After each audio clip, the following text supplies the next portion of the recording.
Hello everyone, आज हम इस वीडियो में सॉल्व करेंगे क्लास 10th एनसीईआरटी के एनसीईआरटी की बुक क्षितिज भाग 2 हिंदी, जो कि हिंदी की बुक है, का पार्ट 10 का नेताजी का चश्मा, जिसके लेखक हैं स्वयं प्रकाश जी, के कुछ एनसीईआरटी क्वेश्चंस प्लस कुछ एक्स्ट्रा क्वेश्चन जो कि मैंने अपने आप बनाए हैं। ठीक है, तो फिर स्टार्ट करते हैं। तो मैं हूं आदर्श और आप देख रहे हैं ऑल इन वन, जहां आपको स्टडी मटेरियल के साथ साथ कुछ एंजॉयमेंट का मटेरियल भी मिलेगा। मतलब कि कुछ ऐसे जिससे कि आप एंजॉयमेंट भी कर सकें, मतलब कुछ कॉमेडी वीडियोस के साथ साथ सॉन्ग्स। ओके, तो बिना किसी देरी के स्टार्ट करते हैं। आज का जो पहला क्वेश्चन हमारी स्क्रीन के ऊपर है वो है कि सेनानी ना होते हुए भी चश्मा वाला को लोग कैप्टन क्यों कहते थे। मतलब वैसे तो हम लोग ज्यादातर जो सेनानी होते हैं, जो सेना में रहते हैं, जो फौजी वगैरह होते हैं, उनको सेनानी बोलते हैं। पर यहाँ पे चश्मे वाला, जो कि ना तो सेना में था, ना ही कोई कैप्टन था, ना ही कोई किसी उसका पार्ट था कोई भी आर्मी वगैरह का, फिर भी उसे सेनानी क्यों कहते थे, मतलब कैप्टन क्यों कहते, सॉरी, उसे कैप्टन क्यों कहते थे।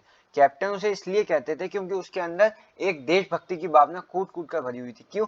जो एक सेनानी होता है उसके अंदर देश के प्रति इतना लगाव होता है कि वो देश के लिए कुछ भी कर सकता है। सेम हेयर इसके जो चश्मा वाला है उसके अंदर भी ये भावना बहुत ही भरी हुई थी। ठीक, तो ये आंसर एक बार मैं पढ़ के बता देता हूँ आपको। सेनानी ना होते हुए भी चश्मे वाला को लोग कैप्टन इसलिए कहते थे क्योंकि उसके अंदर देशभक्ति की भावना कूट कूट कर भरी हुई थी। कैसे कूट कूट कर भरी हुई थी? ओके, उन्होंने स्वतंत्रता आंदोलन में भाग लेने वाले सेनानियों को भरपूर सम्मान दिया। किसने? चश्मे वाले ने। ओके, अब जो next question on screen is this कि हालदार साहब ने ड्राइवर को पहले चौराहे पर गाड़ी रोकने के लिए कहा और फिर मना कर दिया। ठीक, पहले मतलब रोकने के लिए नहीं, मना कर दिया।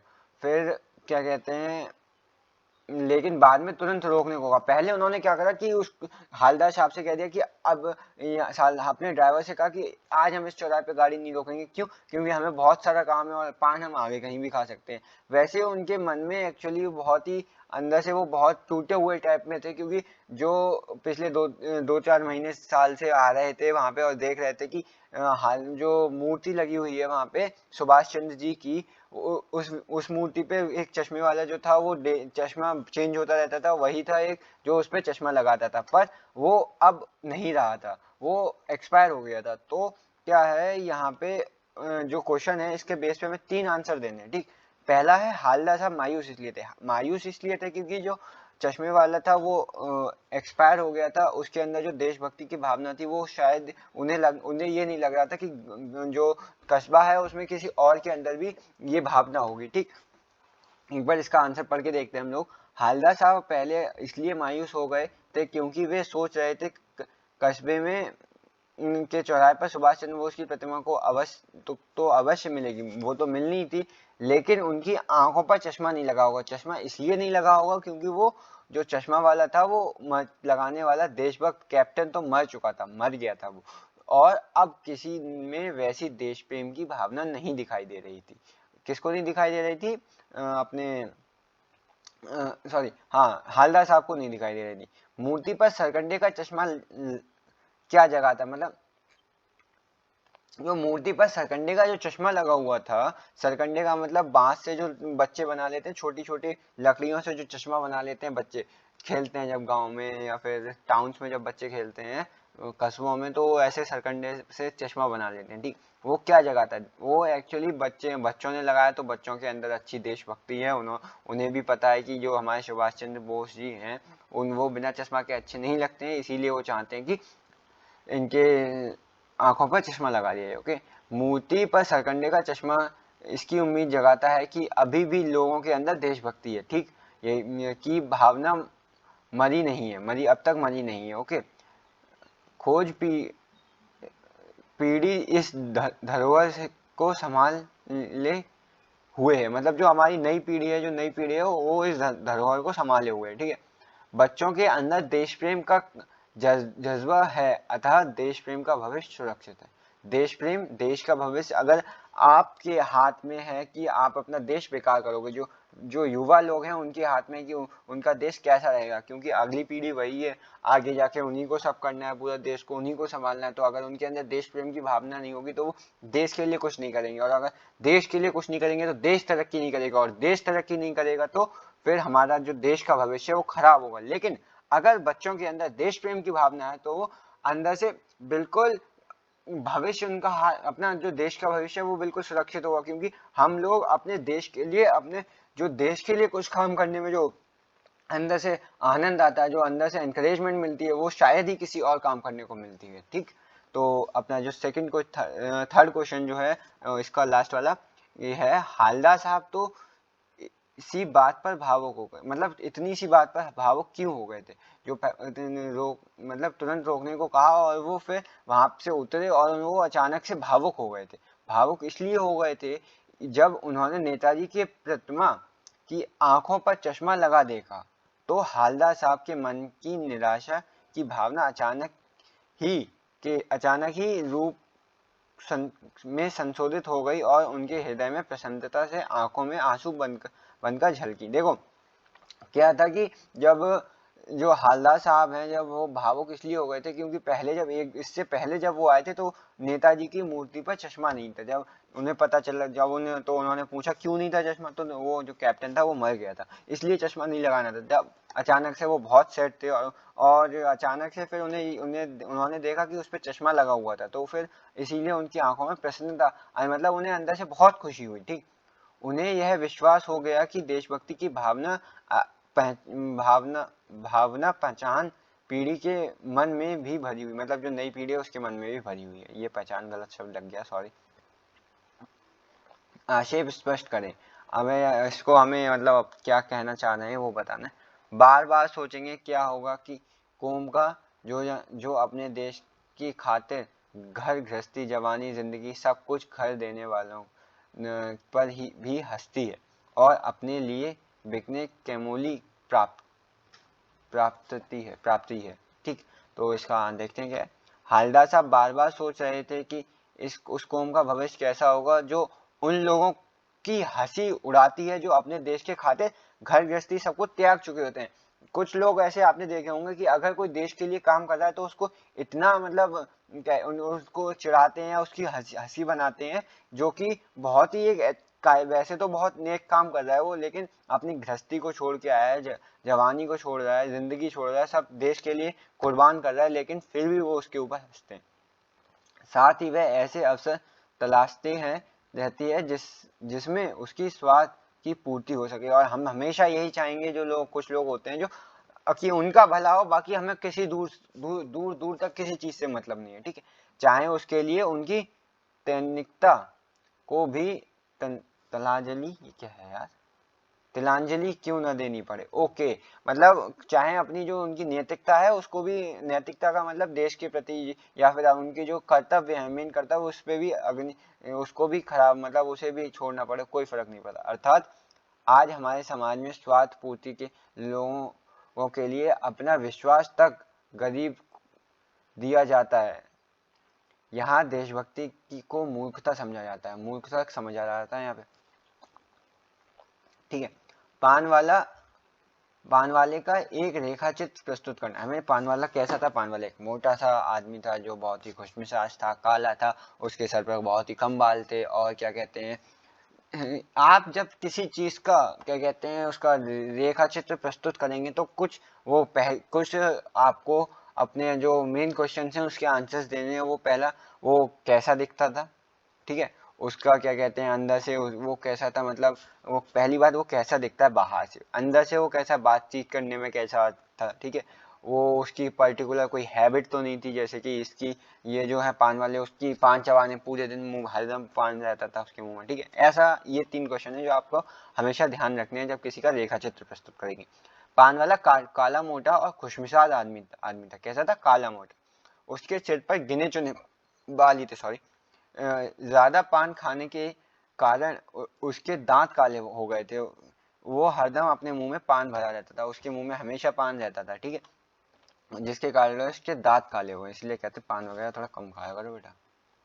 ओके, वो लंगड़ा क्या करेगा फौज में, पागल है पागल, मतलब वो लंगड़ा क्या करेगा फौज में जाके, पागल है पागल। ओके, ये एक लाइन है। ओके, इसको हमें इसके जो क्वेश्चन पूछा है वो बताना। कैप्टन के प्रति पान वाले की इस टिप्पणी पर अपनी प्रतिक्रिया लिखनी। हमें ये बताना है इस जो पान वाला है, जब मैं ये टिप्पणी किसी के मुंह से सुनूंगा किसी देशभक्त के प्रति, तो मेरी क्या भावना होगी, जो मेरे अंदर से क्या भावना उत्पन्न होगी, वो हमें इसमें बताना है। ठीक है, ये टिप्पणी कैप्टन के बारे में हालदार साहब द्वारा पूछे जाने पर पान वाले द्वारा की गई थी। ओके, मतलब समझ में आया, मतलब पान वाले ने ये टिप्पणी की थी, ये तो हमें पता है, जो बिल्कुल उचित नहीं है, मेरे ख्याल से बिल्कुल बेकार है। क्यों?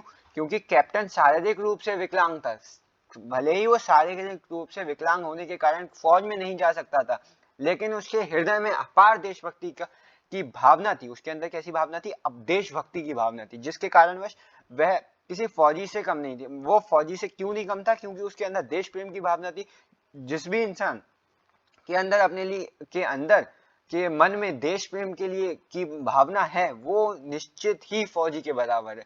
अगर वो कोई फौजी है, फौजी सपोज कर लो आप फौजी बन गए, लेकिन आपके अंदर देश प्रेम की भावना ही नहीं है, तो आप फौजी बन के कर क्या सकते हो? कुछ नहीं। ठीक, उसी कारण पान वाला उसे पागल कहना था, मतलब उसे पागल कहता। ठीक है, ऐसा कहना पान वाले की स्वार्थपरता की भावना को दर्शाता है। ठीक है, उसकी भावना को दर्शाता है, मतलब स्वार्थहीन भावना थी उसकी, जो स्वार्थ अनुचित है, मेरे ख्याल से भी अनुचित है। क्यों? क्योंकि उसके पान वाले के अंदर वैसे तो देश प्रेम था, लेकिन वो सॉरी देश प्रेम नहीं, पान वाले कैप्टन के अंदर देश प्रेम था, जिसके जो वो डेली एक तो नेताजी के पास चश्मा लगाता था, फिर भी वो जो पान वाला है उसकी हंसी मजाक बना रहा है, ये गलत है। ओके, नेक्स्ट क्वेश्चन जो अपना पेज नंबर 65 पे, रचना और अभिव्यक्ति। रचना के आधार पर प्रश्न है कुछ, इसको आप अपनी रचना बनाकर लिखनी है। ठीक है, निम्नलिखित वाक्य पत्रों की कौन सी विशेषता की ओर संकेत करते हैं? निम्नलिखित पत्रों की कौन सी विशेषता की ओर संकेत करते हैं? हालदार साहब हमेशा चौराहे पर रुकते और नेताजी को निहारते थे। अच्छा, पात्रों की विशेषता को, ये जो लाइनें दे रखी है हमें ये बताना है कि ये मतलब ये जैसे जो पान वाले वगैरह की है, उसमें क्या कहते हैं, उनकी क्या मानसिकता है, क्या विशेषता है उनकी। ठीक है, हालदार साहब का हमेशा चौराहे पर रुकना और नेताजी को निहारना यह प्रकट करता है कि उनके अंदर देशभक्ति की भावना प्रबल थी और वे स्वतंत्रता के लिए संघर्ष करने वाले पुरुषों का हृदय से अच्छा करते थे। ठीक है, नेताजी को पहनाए गए चश्मे के माध्यम से वे कैप्टन की देशभक्ति को देखकर खुश होते थे, जिनके लिए उनके मन में श्रद्धा थी। किसके लिए, किसके मन में श्रद्धा थी? नेताजी को पहनाए गए चश्मे के माध्यम से वे कैप्टन की देशभक्ति को देखकर खुश होते थे। ठीक है, कैप्टन की देशभक्ति को जिनके लिए उनके मन में श्रद्धा थी। किसके लिए? हालदार साहब के मन में किसके लिए श्रद्धा थी? अपन जो है हालदार साहब मतलब जो मतलब सॉरी हालदार साहब के मन में किसके लिए वो थी, क्या कहते हैं, अरे यार, श्रद्धा थी। हालदार साहब के मन में किसके लिए श्रद्धा थी? कमेंट करके बताइए जल्दी जल्दी जल्दी, come on, you can do it. इसके आंसर है मेरे हालदार साहब के अंदर नेताजी के प्रति या फिर कोई भी फ्रीडम फाइटर उसके उनके प्रति हालदार साहब के मन में श्रद्धा थी। ठीक है, कैप नेक्स्ट क्वेश्चन सॉरी पढ़ लेते हैं एक बार। पान वाला उदास हो गया, उसने पीछे मुड़कर मुंह का पान नीचे थूका और सर झुकाकर अपनी धोती से के सिरे से आंखें पूछता हुआ बोला, साहब कैप्टन मर गया, साहब कैप्टन मर गया। इससे क्या आशय प्रश्न करता है, मतलब इससे क्या, इसके कैप्टन इससे उसका जो पान वाला कैसा है, इस वाले वाक्य से पान वाला कैसा है। ठीक है, कैप्टन की मृत्यु की बात पर पान वाले को उदास हो जाने पर सिर झुकाकर आंसू पोंछना इस बात को प्रकट करता है कि पान वाले के हृदय में कैप्टन के प्रति गहरी आत्मीयता की भावना थी। कहीं ना कहीं उसके मन में भी कैप्टन की देशभक्ति के लिए श्रद्धा थी, जिसके कारण कैप्टन के मर जाने पर वह दुखी हो गया। देखो हम लोग दुखी कब होते हैं, अगर आपने देखा होगा कि मैक्सिमम नंबर ऑफ टाइम्स अगर आपका कोई बहुत ही रिलेटिव है, बहुत ही क्लोज इंसान है, अगर आप उसे देखते हो मरता हुआ है, उसे किसी भी प्रॉब्लम में देखते हो, तो आपके अंदर अंदर से एक फीलिंग आती है जिसके कारणवश आप रोने लगते हो, जिसके कारणवश आपकी आंखों से आंसू आने लगते हैं। ठीक है, वही हुआ था किसके साथ, अपने पान वाले के साथ। ठीक, जो कि यह दर्शाता है कि उसके अंदर पान वाले के जो अपना पान वाले के अंदर जो अपने हैं कैप्टन के प्रति देशभक्ति, मतलब कैप्टन के प्रति श्रद्धा और मतलब आत्मीयता थी, प्रेम था कैप्टन के, जो उससे प्रेम था। ठीक, वो अच्छा लगता है एक प्रकार से। उपयुक्त घटना से पान वाले की संवेदनशीलता और देश प्रेम की भावना का पता चलता है। ठीक है, नेक्स्ट क्वेश्चन जो है कुछ है इस प्रकार। थर्ड क्वेश्चन कहाँ गया, ये रहा। कैप्टन बार बार मूर्ति पर चश्मा लगा देता था, इससे क्या पता चलता है? इससे कैप्टन का क्या पता, कैप्टन की बताना है। कैप्टन द्वारा बार बार मूर्ति पर चश्मा लगाना यह प्रकट करता है कि वह देश के लिए बलिदान करने वाले लोगों के प्रति अपार श्रद्धा रखता था। बहुत ही श्रद्धा थी उस किसके अंदर, कैप्टन के अंदर श्रद्धा क्योंकि थी। वो हमें कैसे पता चली कि कैप्टन के अंदर श्रद्धा है? क्योंकि वो बार बार मूर्ति पर चश्मा लगाता था। किसकी मूर्ति पर? नेताजी की मूर्ति पर। अगर हम कोई भी आंसर लिख रहे हैं उसमें आप अपने आप सोचिए कि किसने करा, कैसे करा, क्यों हुआ, क्या किस लिए हुआ, अपने आप आंसर फ्रेम हो जाता है।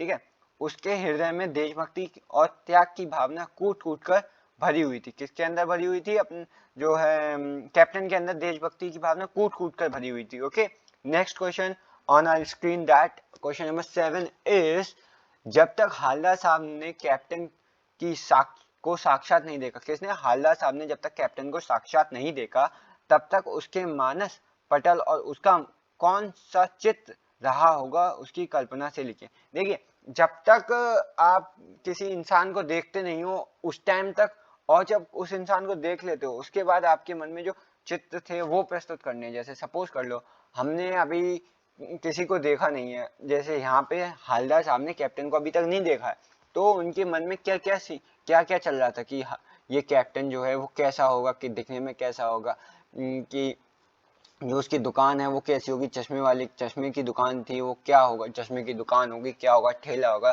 क्या होगा। ठीक है, ये चीजें हमें बतानी है। ठीक है, तो इसका आंसर मैं एक बार पढ़ के दिखाता हूँ आपको।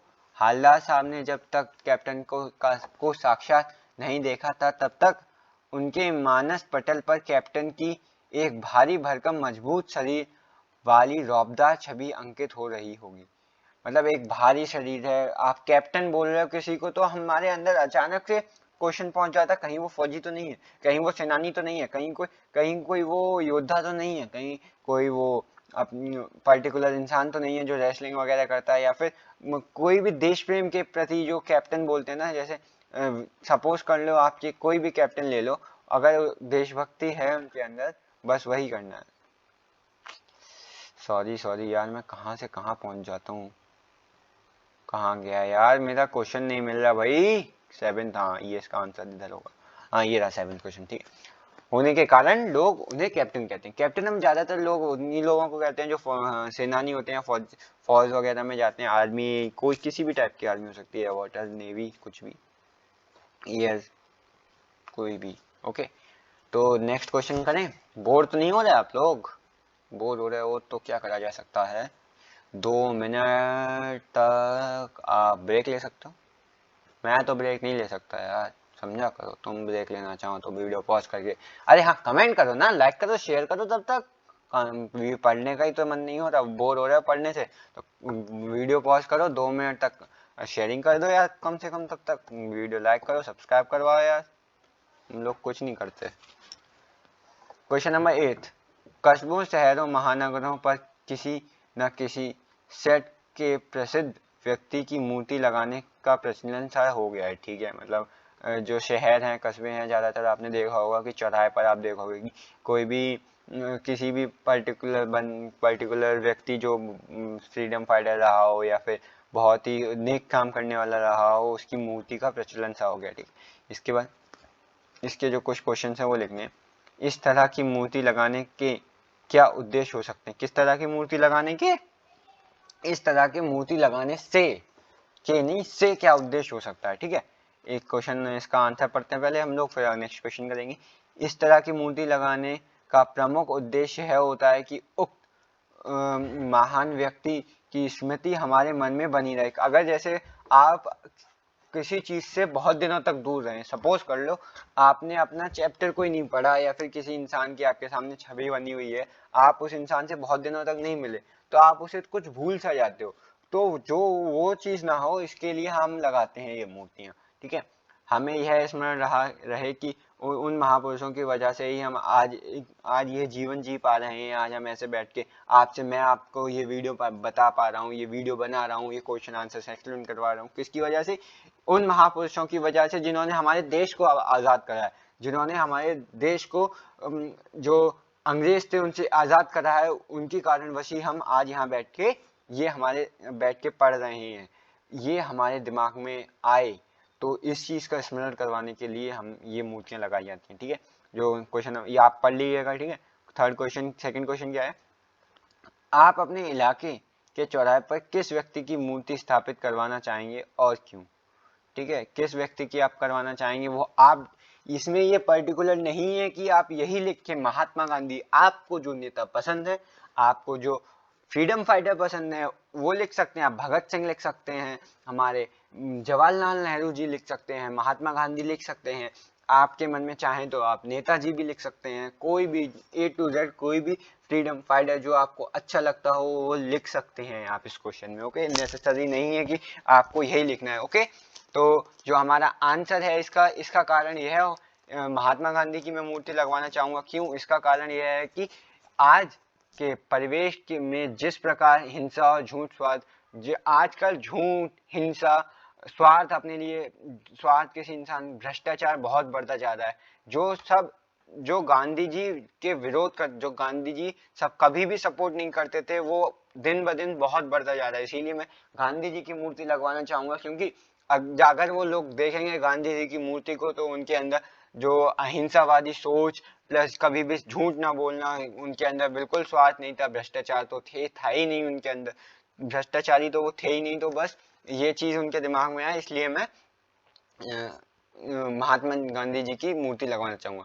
उस मूर्ति के प्रति आपके और अन्य लोगों के बीच क्या क्या उत्तरदायित्व होने चाहिए? देखो, उस मूर्ति को आपने लगवाया है, ठीक है, तो आपको क्या उत्तरदायित्व होने चाहिए, आपको उस मूर्ति के लिए क्या क्या करना चाहिए? ठीक है, हमें हमेशा उसकी पहले तो साफ सफाई का ध्यान रखना चाहिए। ठीक है, हमें अगर कोई भी उससे छेड़खानी कर रहा है या फिर उसे कुछ भी नुकसान पहुंचाने की कोशिश कर रहा है तो हमें वो भी उसको भी सेव करना है। ठीक है, आप ये क्वेश्चंस अपना थोड़ा ये रचना के आधार पर हैं, आपके अंदर क्या क्रिएटिविटी हो उसके आधार पर आपको ये आंसर्स देने होते हैं। ठीक है, हमारी है विश्वसनीयता होनी चाहिए कि हम मूर्ति की गरिमा का ध्यान रखें, मूर्ति हमको देखते रहें, हम ना तो स्वयं उस मूर्ति का अपमान करें और उसे ना उसे क्षति पहुंचाएं, ना ही दूसरों को ऐसा करने दें। मैंने आपको यही बताया, हमें उसका अपमान नहीं करना, उससे कोई भी हानि नहीं पहुंचानी है। हम उस मूर्ति के प्रति पर्याप्त श्रद्धा प्रकट करें, श्रद्धा प्रकट करनी है उस महापुरुष के आदर्शों पर, स्वयं भी चलें और अन्य लोगों को भी चलने के लिए प्रेरित करें। ठीक है, ओके। क्वेश्चन नंबर 10th जो है वो हमारी स्क्रीन पर है कि निम्नलिखित पंक्तियों के स्थानीय बोली का प्रभाव स्पष्ट दिखाई देता है। आप इन पंक्तियों को मानक हिंदी में लिखते हैं। ठीक है, कोई ग्राहक समझ में नहीं आता, उसको चौड़े चौखट चाहिए तो कैप्टन उधर से ला करेगा और तो उसको मूर्ति वाला दे दिया, उधर दूसरा बिठा दिया। ठीक, इसको हमें अपनी हिंदी भाषा में, प्रॉपर हिंदी भाषा में लिखना है। ठीक है, मानक हिंदी रूपांतर यदि, ठीक है, कोई ग्राहक नहीं गया और उसे चौड़े चौखट चाहिए तो कैप्टन कहाँ से लाएगा? तो उसे मूर्ति वाला चौखट दे देता था और उसकी जगह दूसरा डाल देता था। मतलब ये जो लाइन है उसको आपको बस क्या कहते हैं हिंदी में लिखना है। ये थोड़ी सी लैंग्वेज है, स्थानीय लैंग्वेज है, पर्टिकुलर विलेज की लैंग्वेज है, पर्टिकुलर एरिया की लैंग्वेज है। ठीक है, उसको आपको अपनी प्रॉपर हिंदी में जो लिखते हैं हमें उसमें लिखना है। ओके भाई, खूब। ये जो हमारा नेक्स्ट क्वेश्चन है, क्वेश्चन नंबर 11th, वो है भाई खूब आइडिया क्या है? वाह वाह। इस वाक्य को ध्यान में रखते हुए बताइए कि एक भाषा से दूसरी भाषा के शब्दों में से क्या लाभ होता है, मतलब एक भाषा आपने यूज करी हिंदी और साथ ही साथ में आपने किसी दूसरी एक भाषा का एक पर्टिकुलर वर्ड उठा लिया, तो उससे क्या फायदे होते हैं वो हमें लिखने हैं, उससे क्या अच्छा क्या इंप्रेशन पड़ता है, क्या फायदा होते हैं ये हमें बताना है। एक भाषा में दूसरी भाषा के शब्दों के आने से भी भावाव्यक्ति की क्षमता में वृद्धि होती है, ठीक है, मतलब एक भाव जो व्यक्त कर रहे हो उसमें बढ़ जाता है कि आपको कोई उसका प्रॉपर वर्ड नहीं पता है, सपोज कर लो या आइडिया का मुझे प्रॉपर हिंदी मीनिंग नहीं पता है, तो मैं अगर कुछ और उल्टा सीधा बोल दिया तो उसे समझ में नहीं आएगा, इसीलिए मैंने इंग्लिश वर्ड यूज कर लिया यहाँ पे, सपोज करना है आपको। भाषा का भंडार बढ़ेगा, भाषा बढ़ेगी, अब आप एक के साथ दूसरा यूज करो तो भाषा का भंडार भी बढ़ेगा, भाषा का स्वरूप अधिक आकर्षक हो जाएगा। आकर्षक लग रहा है देखने में, आप ये चेक करो भाई, खूब आइडिया है यहाँ पे, आप खूब खूब दिमाग लगाओगे तो उतना दिमाग क्या है ये अच्छा नहीं लगेगा ना, तो आप इसीलिए भाषा का भंडार बढ़ता, भाषा में प्रभावमयता आ जाती है, भाषा अध्ययन भी बढ़ जाता है। ओके, क्वेश्चन नंबर 13 जो कि है निम्नलिखित वाक्य से निपात छाती और उन्हें नए वाक्य बनाइए, मतलब नए इनमें से निपात छाती नगर पालिका थी तो कुछ न कुछ भूमिकाएं रहती थी, ठीक है, इसको हमें निपात वाक्य छाटना है, ये तो आप लोग कर लीजिएगा, इसमें मेनली वाक्य छाटने कुछ ना कुछ होगा, इसमें दूसरे वाले में आपका होगा तो था मैं, ऐसे करके आपको छाटने वो आप कर लीजिएगा, इसमें से देख लीजिए अगर आपसे ना हो। निम्नलिखित वाक्यों में कर्मवाच्य में बदलिए, कर्मवाच्य में बदलना है वो आप बदल लेंगे, मुझे उम्मीद है आप लोगों से, ठीक है। बाकी मैं ग्रामर की पर्टिकुलर अलग से वीडियो लेके आऊंगा, आप उसके लिए परेशान नहीं मत होइएगा, अगर आपको ये समझ में नहीं आता है तो बिल्कुल परेशान मत होइए, मैं ग्रामर की वीडियो जरूर लेके आऊंगा नेक्स्ट सेशन में, ठीक है। निम्नलिखित वाक्यों पर को कर्मवाच्य में बदलना, कर्मवाच्य में बदलना, पान वाला नया पान खा रहा है, इसमें कर्म की वो नहीं है, ठीक है। कर्म देखो मैं आपको बताऊं एक ट्रिक, कर्मवाच्य में क्या होता है, हमेशा के द्वारा या से लगता है, पान वाले से पान खाया जा रहा है, पान वाले से पान खाया जा रहा है, पान वाले से नया पान होने वाला है, उसके द्वारा, सॉरी वो इधर है, पान वाले से साफ बता दिया, पान वाले नया पान खा रहा है, ठीक है, ऐसे करके आप के द्वारा या से लगता है इसमें। ओके, नेक्स्ट एक्स्ट्रा को, okay, after all we have finished all NCERT questions and now we are moving towards our extra question which are totally by me. Okay, let's see, check it out. कस्बे में प्रशासनिक विकास का कार्य कराने की जिम्मेदारी किसकी थी, प्रशासनिक का मतलब कोई भी प्रशासन से रिलेटेड कार्य कराने की जिम्मेदारी किसकी थी, बताइए बताइए बताइए, नगर पालिका मतलब म्यूनिसिपैलिटी, ये समय समय पर ये, ठीक है। ओपन एयर सिनेमा घर का मतलब क्या होता है, ओपन एयर सिनेमा का मतलब होता है कि आपने एक खुले मैदान में क्या करा, सिनेमा दिखा रहे हो, आप सिनेमा की व्यवस्था करके आप वहाँ पे स्क्रीन लगा दिए, आपने एक वो लगा दिया, आपने क्या बोलते हैं यार मैं भूल गया उसका नाम, सो सैड, कोई नहीं, जरूरत के टाइम पे शब्द याद नहीं आते, ये मैंने भी देखा है, कोई बात नहीं, ठीक है। आपने पर्दा लगा दिया, ठीक है, आपने सिनेमा लगा दिया, फुल व्यवस्था कर दी आपने उसकी, अरे यार उसको बोलते हैं अपना, वो था नहीं, एक सेकंड रुको मैं सोच के बताता हूँ, अरे यार listen listen listen listen listen, क्या होता है क्या होता है क्या होता है, हाँ याद है, डिस्प्ले, सॉरी नहीं यार, कोई नहीं मैं आपको बाद में बता दूंगा, I will comment it description में बताऊंगा उसका नाम, मैं भूल जाऊंगा, होता है कभी कभी। कस्बे में क्या क्या था, कस्बे में हमें बताना, जब कस्बे का बताना, कस्बे का मतलब क्या होता है, शहर से छोटा, शहर से छोटा गांव से बड़ा, ठीक है, शहर बनने के लायक उसमें क्षमता नहीं है और गांव से वो बड़ा है। कस्बा उसे कहते हैं जहां जनता की मूलभूत आवश्यकताओं की पूर्ति करने के लिए सभी सुविधाएं उपलब्ध हों, ठीक है। इसी प्रकार उस कस्बे में लड़कों का एक स्कूल था, क्या पूर्ति करने के लिए सुविधाएं उपलब्ध हों, ठीक है, कस्बे में जहाँ जनता की मूलभूत आवश्यकता मतलब मेन जो मेनली जो होते हैं उनकी आवश्यकताएं पूरा करने के लिए उनके अंदर मतलब जो है एक सुविधाएं होनी चाहिए, ठीक है। इस प्रकार एक कस्बे में क्या क्या होना चाहिए, एक तो स्कूल होना चाहिए, ठीक है, लड़कियों का स्कूल अलग है और लड़कों का स्कूल अलग है, यहाँ पे एक सीमेंट का छोटा सा कारखाना है, ये हो या ना हो उससे कारखाना हो कोई भी चलता है, ठीक है। दो ओपन एयर सिनेमाघर है और एक नगर पालिका भी थी, क्या थी, एक नगर पालिका भी थी। ओके, नेक्स्ट क्वेश्चन 2 ही थे इसके। ओके, नेक्स्ट क्वेश्चन पे अपना क्वेश्चन नंबर 2 क्या है? हालदार साहब एक भावुक देश प्रेमी इंसान है, ठीक है, उदाहरण देकर सिद्ध कीजिए। हमें ये बताना है कि हालदार साहब किस तरीके से, आपको ये लगता है कि हालदार साहब एक देश प्रेमी हैं, देश प्रेमी इंसान। हालदार साहब के मन में देशभक्तों के लिए बहुत सम्मान था। कैसे था ये पता है आपको? क्योंकि वो हमेशा रुकते थे और नेताजी की तरफ देखते थे। वे कस्बे में लगी नेताजी की मूर्ति वह चश्मा लगाने वाले कैप्टन का नाम साधारण व्यक्ति के देशभक्तियों की भावना के प्रति श्रद्धा भाव रखते थे। वे देशभक्तों का मजाक उड़ाने वाले को आलोचना से दुखी होते थे। मतलब जो देशभक्तों की आलोचना करते हैं, उनसे हंसी मजाक कर हंसी उड़ाते हैं, उनको देखकर वो हमेशा उदास होते थे। देशभक्तों के प्रति सम्मान की भावना होने के कारण ही वह नेताजी की मूर्ति को देखकर अटेंशन मुद्रा में खड़े हो जाते हैं। इससे से पता चलता है कि हालदार साहब देश प्रेमी थे।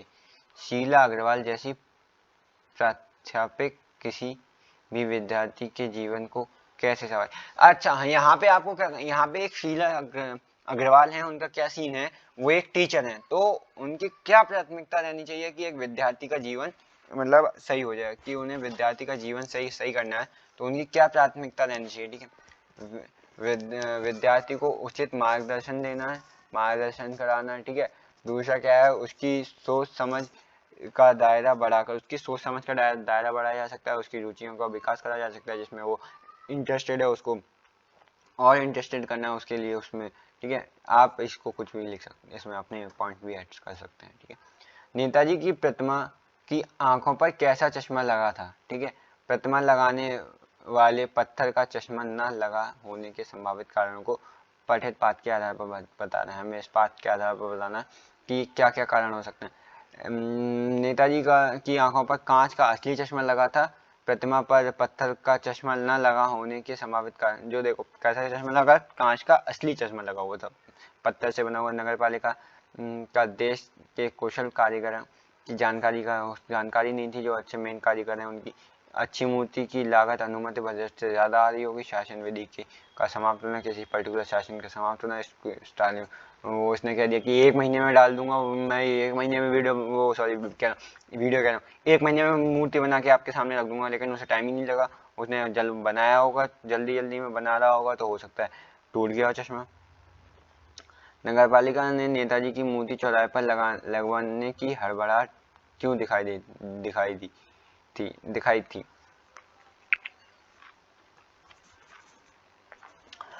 मूर्ति को देखकर ऐसा लगता था कि नगरपालिका को देश के अच्छे मूर्तिकारों की जानकारी नहीं होगी और अच्छी मूर्ति बजट के साथ होने का काफी समय प्रशासनिक पत्राचार में लग गया था। मतलब प्रशासन में आपने आजकल सब काम देरी से हो रहा है, टाइम ही नहीं है लोगों के पास काम टाइम से पूरा करने के लिए। टाइम से पूरा करने से मतलब है मेरा कि टाइम कुछ भी छोटे से छोटे, आपको कोई भी अपने कागज वगैरह बनवाने हैं, कोई एक पर्टिकुलर आधार कार्ड भी बनवाना है तो बहुत टाइम लगता है, अब थोड़ा कम लगने लगा है। अधिकारी के शासन अवधि समाप्त होने में बहुत कम समय शेष होगा। मतलब एक जो अधिकारी, जिस अधिकारी ने वो मूर्ति बनाने का ऑर्डर दिया होगा, अगर वो नहीं रहेगा तो उसको, उन जो बना रहा है उसको रुपए नहीं मिलेंगे, इसलिए जल्दबाजी में करा होगा, ठीक है। हालदार साहब को मूर्ति में कौन सी कमी खटकी? उनको जो असली चश्मा नहीं लगा था, ये उनके खटकी, ठीक है। हालांकि इस कमी में कैप्टन द्वारा असली फ्रेम लगाकर उसे पूरा कर दिया जाता है। Okay, now this was the last question for today, and thank you so much for watching my video, and I would request you to please share and like and subscribe it. I would like you if you share, अगर मुझे बहुत अच्छा लगेगा कि अगर आप इस video को शेयर करें ज़्यादा से ज़्यादा लोगों तक, जिससे कि उनको समझ में आए, उनको अच्छे से ये क्वेश्चन समझ में आए। एंड बाय द वे, आप लोग बहुत प्यार दे रहे हैं, ऐसे ही अपना प्यार देते रहिए और ये चैनल को सब्सक्राइब करते रहिए, मेरे चैनल को सब्सक्राइब कीजिए। और हाँ, एक चीज़ और, अगर आपको कॉमेडी वीडियो चाहिए, हमारे इस चैनल ने एक चैनल को रिकमेंड कर रहा हूँ मैं, एबीडी बॉयज, वो बहुत अच्छी वीडियोस डालते हैं, मतलब कॉमेडी रिलेटेड। एंड सून एक वीडियो अपलोड होने वाली है, I will be giving the link in description of the channel, okay. And if you can also go on my channel description to view the channel. Okay, thank you so much for seeing my video. Goodbye, see you soon, bye bye.